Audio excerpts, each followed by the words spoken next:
हाय, नमस्कार. कसे आहात सर्व? मस्त आहात ना? मस्तच राहा. सर्वप्रथम सर्वांना माझा नमस्कार आणि सर्वांना श्री स्वामी समर्थ. तर चला, आज छानपैकी मस्तपैकी फोडणीचा भात घेऊन आलोय आपण. तर आपण बघूया कसा बनवायचा. झटपट होतो, पटकन.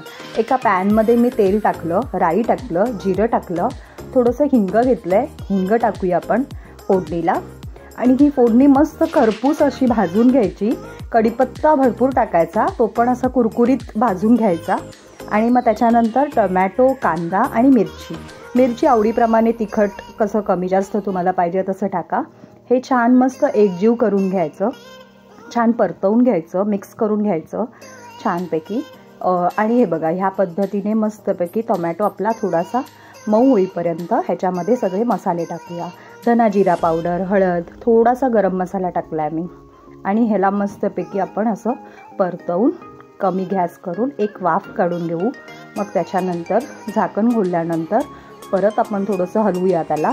आणि छानपैकी एक मूठभर मी आपले हिरवे वाटाणे घेतले आहेत, ते टाकले याच्यामध्ये.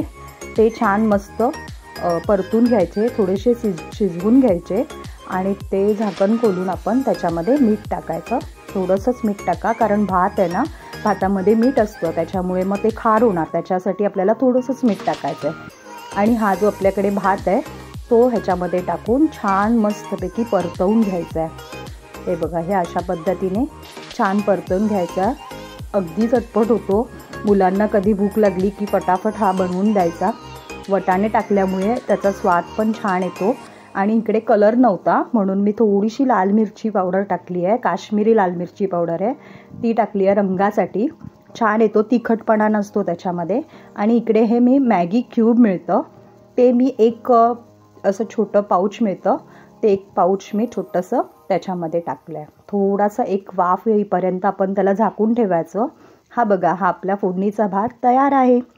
मस्त. चला मग करा तुम्ही पण छानपैकी फोडणीचा भात ह्या अशा पद्धतीने मॅगी क्यूब टाकून. छान होतो, मस्त लागतो.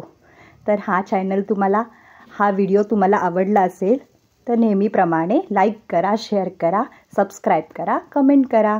थँक्यू आणि श्री स्वामी समर्थ. बाय.